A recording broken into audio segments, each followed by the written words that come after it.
this is me. I'm actually 6 feet, half an inch tall. What you see in the upper right is the coroner's examination report for Mr. O'Keefe. He's 73 inches tall. That's 6 feet, 1 inch tall. At this time, I was 220 pounds. Mr. O'Keefe, at the time of this incident, was 216 pounds. So I took measurements of myself. I'm actually wearing the same make and size shoes as Mr. O'Keefe, the same brand of jeans as Mr. O'Keefe, the same brand and size shirt of Mr. O'Keefe. Oftentimes people get involved with a morbid, and if you're involved with a morbid, that's creepy. So don't go into the crime scenes. You don't need that. Don't go into the CSI series. Stay away from that. What you want to do is keep things upbeat. Don't be creepy. Now we're back to Judson Welcher, the stud who won't shut his laptop. We're going to ask you to not turn on your computer yet. Now, the fact that he even has his computer up there is weird. Every lawyer that I watch is like, that's freaking weird.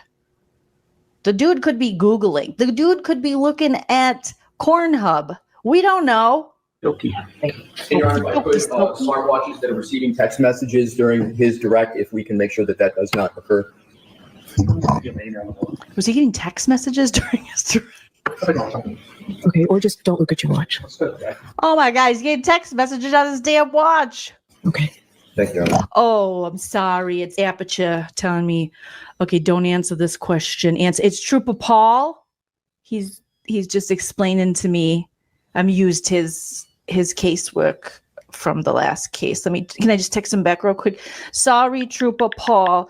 I have to pretend we're not in communications with each other. Thank you for all your help with my 142 PowerPoint slides. I'll call you later. Hopefully you're doing well and you're not sweating or stuttering. Make sure to take deep breaths when you get nervous. XOXO, Judson Welcher.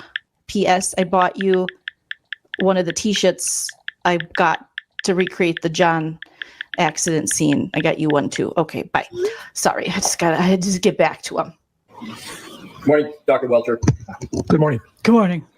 Do you know whether there was glass found on the bumper of Miss Reed's Lexus SUV? My understanding there was, yes. Did you reach a conclusion on whether the glass on the bumper came from the drinking glass that you assert Mr. O'Keefe was holding at the time of the alleged impact? I didn't have an opportunity to inspect the glass, but the glass was broken and there was glass on the bumper. That's all I know. So you, as you sit here today, you have no basis to conclude that the glass on the bumper came from the glass that you depict as having been held by Mr. O'Keefe at the time of the alleged. Whoa. I did very extensive work here. I got up, you guys. I put paint here. And then paint a little here, I think. I wore a little eyeliner that day so my eyes would pop in the camera when we were filming. And I walked towards the car like this. Here's the car. I'm going to walk toward it. It's coming at me 2 miles an hour. Very scary. And I went very casually. Oh! See?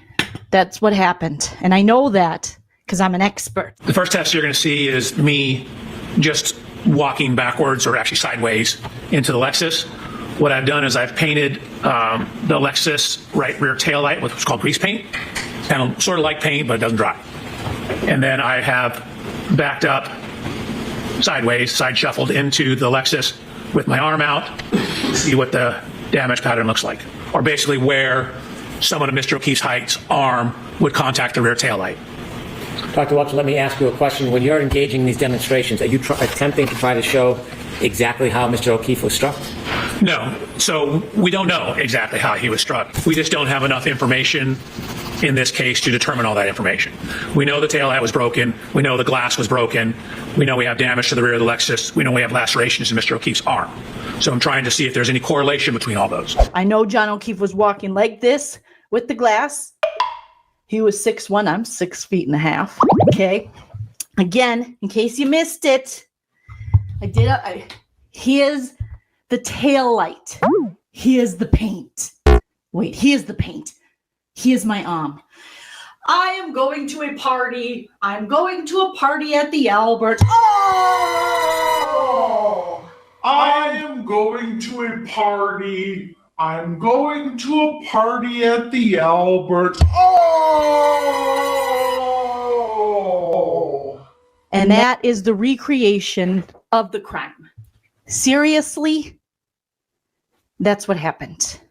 Beyond a reasonable doubt. Don't be creepy, because it doesn't pay off. You will lose, big time.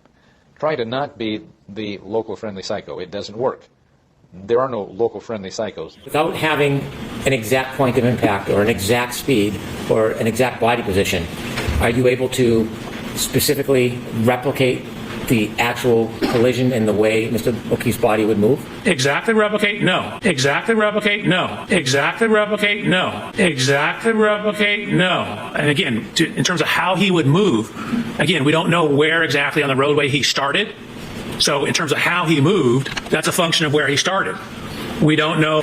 We don't know. We don't know if when he was clipped, he took an additional step before falling backwards. So that will change how far you are off the roadway. So the impact, which you'll see in a second, even at 2 miles an hour, will induce rotation of the body. So depending on the speed, the higher the speed, the more rotation. So now I said, okay, that was me walking into the car. Let's have the car drive into me. Oh my God! I did this at very low speeds. I know he was holding his arm like this. Karen backed up. She was flying at 2 miles an hour. Beep, beep, beep, beep, and And you'll see, and we'll throw this from 2 different angles. That's me showing I'm doing test 2.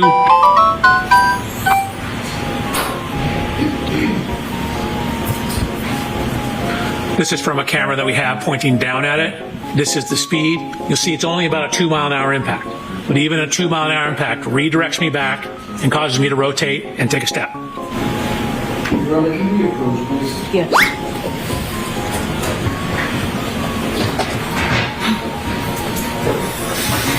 And why did you do that? Thank you for that clarification. Sorry about that. No apology necessary. View from behind.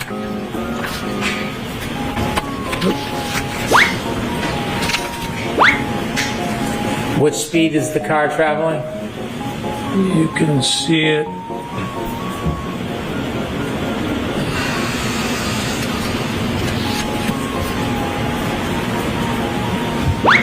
About 2 miles an hour. Where is my $325,000? You have no basis, as you sit here today, to conclude that the glass on the bumper came from a drinking glass connected to Mr. O'Keefe, do you? Well, we have a picture of a broken glass at the scene. So I wouldn't say we have no basis. What? We don't necessarily have enough to conclude it's from it, though.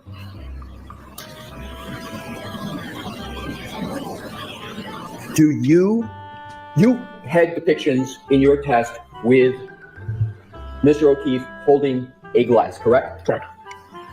My question is, you have no evidence to show at all other than, and I'm talking evidence, testing information. You're saying you have no evidence that shows that the glass on the bumper is not the same glass as you showed on your slides as being found supposedly at the scene. You have no test evidence that that's the same glass, do you? So again, the one I have at my testing obviously was not the same glass. We have pictures of a broken bar glass in the snow near where Mr. O'Keefe. It's just so stupid. He's like, I went into my local Bennigan's and I said, can I buy a glass off you? Low ball, high ball, any ball. I'll take all the balls. I want to blow my load here. Oftentimes, in addition, the way in which you look at someone can be creepy. It's my purse! I don't know you! Jen! Because I had like bread and maybe peanut butter in my car. Sayonara.